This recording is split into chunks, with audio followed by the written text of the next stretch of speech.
السلام علیکم دوستو، علی اکبر ایک مرتبہ پھر آپ کی خدمت میں حاضر ہے۔ دوستو کافی دن سے 2-4 دن کا جو ہے وہ گیپ پڑ گیا، وہ اس کے لیے بڑی معذرت۔ تو آج جو ہے وہ ہم بات کرنے جا رہے ہیں عمران خان صاحب کے احتجاج کی، جو انہوں نے تاریخ دے دی ہے۔ اب حیران کن بات یہ ہے کہ تاریخ انہوں نے دے دی ہے، لیکن کچھ لوگ اس سوچ بچار میں ہوں گے کہ یار تاریخ تو انہوں نے اعلان تو نہیں کیا، تو کون سی تاریخ ہے جو کون سی ہمیں لگ رہی ہے تاریخ جو ہے وہ انہوں نے کال کر دی ہے۔ تو جناب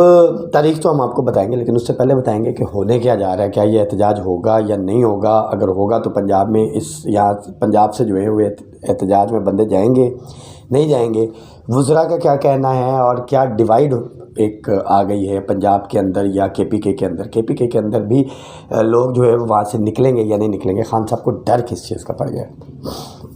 اچھا، اب سب سے پہلے بات کرتے ہیں پنجاب اور کے پی کے میں جو ڈیوائیڈ ہے اور جو خان صاحب کر رہے ہیں، ڈر کی ایک کیفیت جو ہے وہ پیدا ہو گئی ہے، وہ کیا ہے اور وہ کیوں پیدا ہوئی ہے۔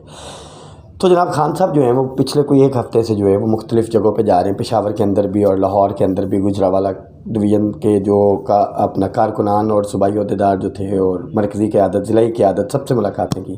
خان صاحب حلف لے رہے ہیں، اوتھ لے رہے ہیں کہ جناب آپ آئیں گے، آپ لازمی آئیں گے، حقیقی آزادی کی جنگ ہے، اس میں ہم پیچھے نہیں ہٹیں گے، آئین کی پاسداری کریں گے۔ تو اس طرح کی چیزیں کر رہے ہیں۔ اب سوال یہ ہے کہ جس قدر خان صاحب کی پاپولیرٹی ہے، جس طرح جلسوں میں اب دیکھا جاتا ہے، جس طرح لوگ نظر آتے ہیں، جس طرح سب یہ کہتے ہیں کہ جناب پاپولیرٹی بہت بڑھ گئی ہے، خان صاحب کے جلسے بہت اچھے ہوتے ہیں اور بہت زیادہ اضافہ ہوتا ہے، لوگوں کا تعداد جو ہے وہ دن بدن بڑھتی جا رہی ہے۔ اگر یہ ساری چیزیں ہیں تو جناب پھر خان صاحب کو اوتھ لینے کی ضرورت کیوں پڑ رہی ہے؟ مطلب کچھ سمجھ تو باہر ہوگی نا گل کہ مطلب تمہیں پتہ ہے کہ سارے جنے نال بھی نے تو پھر بھی کہہ رہے نہیں تسی قسم چک کے دسو تسی نال ہو، تسی حلف دیو، تسی جڑا نا وہ اللہ تو حاضر ناظر جان کے دسو کہ تسی نال ہو۔ تو یہ چیزیں کیوں ہیں؟ کیونکہ لوگ جو ہیں وہ جلسے کی حد تک خان صاحب کے پاس آ رہے ہیں، لیکن خان صاحب کے آئے روز ڈیٹ کو آگے لے جانا اور خان صاحب کا اپنی بات پہ کھڑا نہ ہونا، یہ وہ چیزیں ہیں جو لوگوں کو اب لگ رہی ہیں کہ یہ قابل قبول نہیں ہیں۔ اور جہاں تک احتجاج کی بات ہے، عوامی احتجاج کی اور حقیقی آزادی کی بات ہے، تو لوگوں کا یہ بھی کہنا ہے کہ خان صاحب دیکھیں، جب پیٹرول کی قیمت میں اضافہ ہو رہا تھا، جب ڈیزل کی قیمت میں اضافہ ہو رہا تھا، ڈالر کی قیمت میں اضافہ ہو رہا تھا، سونے کی قیمت میں اضافہ ہو رہا تھا، گھی کی قیمت میں اضافہ ہو رہا تھا، یہ مارچ تو تب ہونا چاہیے تھا، تب کال ہونی چاہیے تھی، اور کال کے بعد تب وہاں پہ جا کے بیٹھ جانا چاہیے تھا، مسئلہ میں اٹھنا ہی نہیں چاہیے تھا، پھر جینا مرنا جو بھی تھا وہ دیکھی جاتی، پھر ایک پراپر سول سپرمیسی کی جنگ لڑ کے اور ہمیں واپس آنا چاہیے تھا، لیکن آپ نے تو ایسا نہیں کیا۔ تو لوگ اس معاملے پہ بھی خان صاحب کو تنقید کا نشانہ بنانا شروع ہو گئے۔ پھر آڈیو لیک سائفر کے ساتھ کھیلنے کا معاملہ، اس نے بھی خان صاحب کی مقبولیت کو کسی حد تک ڈیمیج کیا ہے۔ پھر اب جو سب سے بڑی خبر ہے وہ یہ ہے کہ خان صاحب کی جو 4 رکنی کمیٹی ہے، جس میں جو ہے وہ اسد عمر صاحب بھی ہیں، جس میں پرویز خٹک صاحب بھی ہیں، اس طرح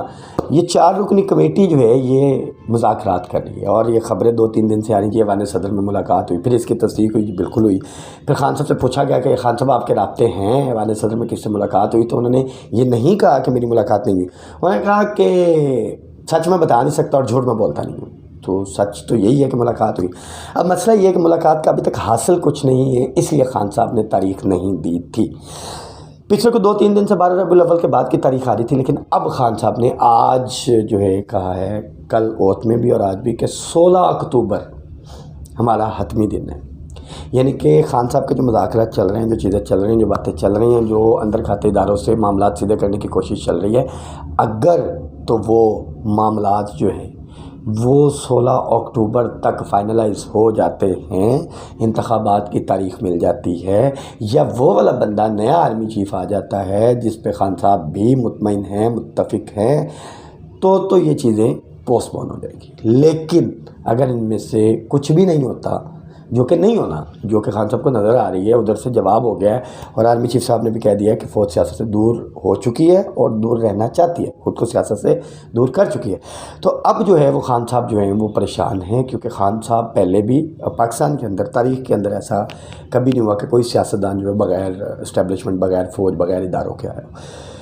تو خان صاحب تو بھرپور طریقے سے ان کی مداخلت سے آئے تھے۔ آپ کو یاد ہوگا کہ جب خان صاحب آئے تھے تو ڈی جی ISPR کے یہ بیانات آئے تھے کہ ہمیں 6 مہینے مثبت خبریں دینی ہیں، ہمیں سپورٹ کرنا ہے، ہمیں یہ کرنا ہے، ہمیں وہ کرنا ہے۔ تو جناب بات یہ ہے کہ اب 16 اکتوبر کی تاریخ خان صاحب نے دے دی ہے. کیا 16 اکتوبر کو خان صاحب احتجاج کی کال دیں گے؟ کیونکہ مقتدر حلقے یہ کہتے ہیں، سیاسی اور تجزیاتی حلقے یہ کہتے ہیں، جو تجزیہ دینے والے لوگ ہیں وہ کہتے ہیں کہ خان صاحب بغیر یقین دہانی کے کبھی بھی احتجاج کی کال نہیں دیں گے. تو اب دیکھنا یہ کہ احتجاج کی کال آتی ہے یا نہیں آتی، اور کیا یہ واقعی احتجاج عوام کے لیے، کیونکہ جب عوام کے مسائل تھے تب یہ احتجاج نہیں ہوا، اب تو چیزیں ٹھیک ہو رہی ہیں تو اب یہ احتجاج کیوں؟ تو اس کے اوپر آپ اپنی رائے دیں، کمنٹ کے اندر بتائیں، اور چینل کو سبسکرائب کریں. یوٹیوب اور فیس بک کے اوپر ہمارا چینل اور ہمارا پیج ہے عالمی تماشا کے نام سے، تو اس کو سبسکرائب کریں اور ویڈیو کو زیادہ سے زیادہ لائک کریں، شیئر کریں. کمنٹ کے اندر بتائیں کہ آپ کو کیا لگتا ہے، کیا یہ حقیقی آزادی کا مارچ ہوگا یا یہ اقتدار مارچ ہے. اجازت دیں، اللہ حافظ.